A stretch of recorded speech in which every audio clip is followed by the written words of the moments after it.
All right, so boom, there I was. Tesla paid today. A lot of patience in the beginning because I did went in early.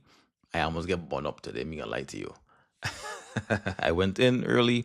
My stop loss hit. I got out, and then I re-entered due to this huge, massive green candle.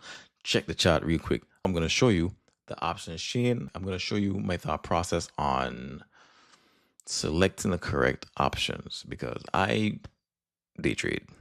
I select zero DTEs. I don't go way out of the money. I stay in the money or right at the money or right under out the money. Just watch this. All right, man, let's get straight into this chart real quick. Tesla. So I'm not gonna lie to you guys. I got in early. I got in right when Tesla started to spike up. So it started to wake up and I got in right up here. 3 contracts. And those 3 contracts, oh, it fell. It fell. I was like, oh man, you know what? I put my stop loss in for 50% because I didn't go in with size. So I was okay with the risking 50% of what I put in. Let me show you what I did. So on my phone this morning, as I said, I got in right within the first minute. 3 contracts, 165. And as it wicked down, it came all down here. It started to come back up. I said, wait a minute. I didn't get stop out or anything like that. Thankfully, it went down, dipped down, and came back up. The next candle was green and it shoot past my 165. No. The next candle was green and I was at a comfortable spot so I could average down my position. So I bought like 2 more contracts for $100 each. So I had 5 contracts. Then the next candle was solid green. So my average was $1.30 or yeah, $1.30. At this point, my Sammy Buy sell signal activated. So I stayed my happy butt in and my happy butt got paid, yo. But anyway, hey, my Sammy Buy sell signal definitely worked. I have some other images to show you guys. Let me go ahead and pull this options chain over real quick. All right, so this is how the options chain look. Whenever you are purchasing, whenever you're purchasing a contract, this is how it looks on the phone. To me, it works just as good as on the computer as you're a turbo trader. Using Weeble's turbo trader, I couldn't get that word out. Here we have, for me, if I was trading this right now, which I'm not because the market is closed, it's 447. If I was trading this right now, you see like how we have on this side the ask and the bid. If you try to purchase the ask, you get filled pretty much right away. If you try and say, you know what, yeah, I gonna go cheaper, I went for the $77. What happens is on those big moves up, those explosions up, Tesla will leave you right there with your $77 and say, we have to understand what one contract is. One contract is times 100. So instead of it saying, well, because it's saying 77, it doesn't mean like 77 cents. If you move this decimal places 2 places to the right, that's how much one contract costs. It costs $77 for one contract. So when I showed you this, I showed you that my average price was $1.65. I bought it when it was on its way down. The limit price at the time was $172.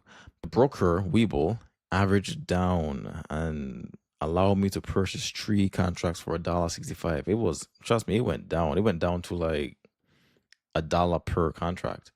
But I was willing to wait until it got to about 80, 90, but it did not get to 90. Thank goodness it did not get to 90. So I dollar cost averaged in and I bought 2 more contracts at $100 when it was going back up. Now, some people ask, "Oh, Sammy, what's this in the money, out the money thing you was talking about?"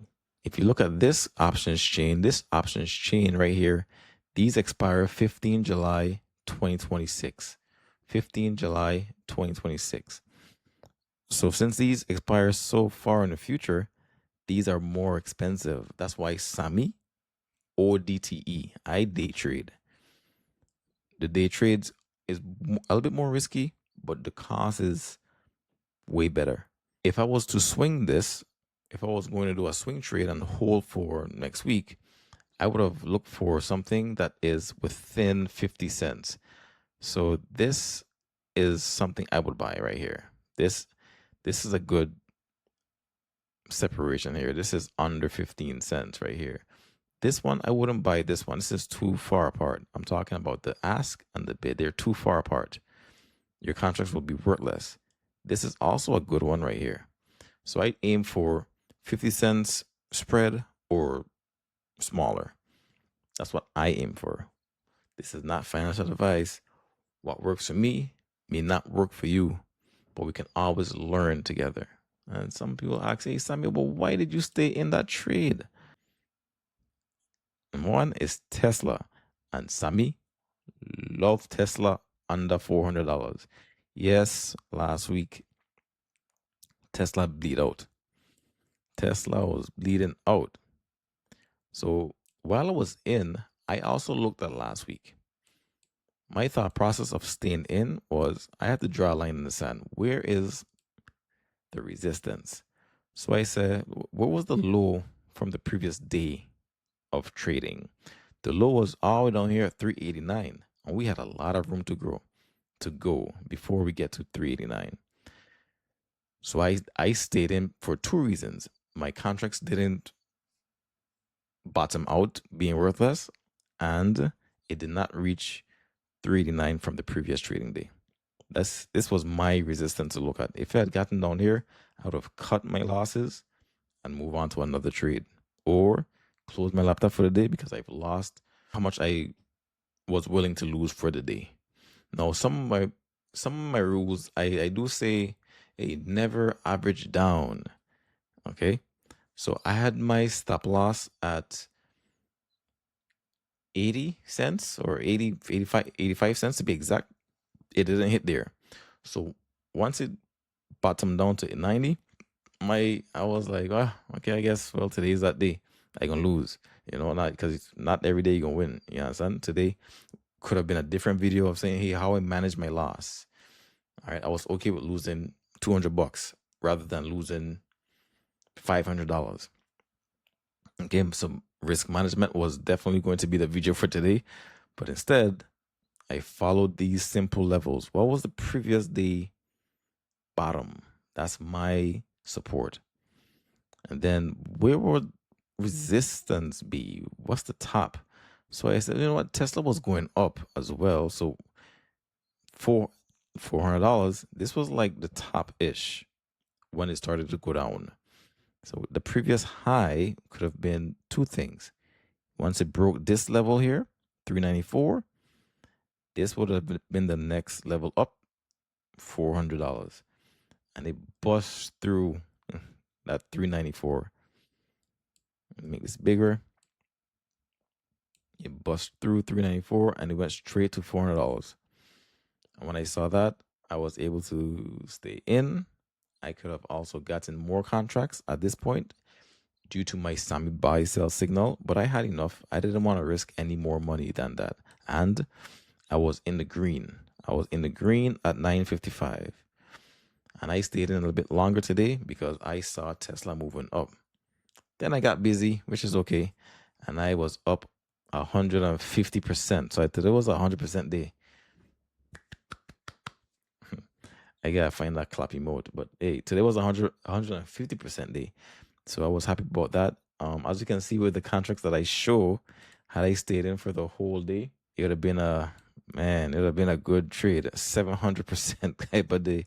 But I wasn't able to stay in due to, I had my obligations. So those of you with a day job like myself, I will tell you that definitely take them 15 minutes to, that 15-minute break. between 9:30 to 9:45. That's the best 15 minutes of your life. It could change your life. But I did stay in a little longer. And as I got back and I sat down and stuff like that, I was just monitoring it while I was working, and I got out. I got out with a substantial amount, and I am very, very happy with my wins today. All right, y'all. I was watching some other stocks. I got an alert. Webull sends you alert for stocks that you trade, and Webull said, "Hey, GEV, GEV is at a market high or something," and it was. I was like, "Oh, I'm missing out." But had I gotten in just because Webull says it's going high, man, I would have been burnt. So not every signal that you hear in the news or from anyone, you have to do your own research, man. You have to learn these things for yourself. Don't just go in there blind. Hey, today was a great trading day. Again, this is not financial advice. What works for me may not work for you.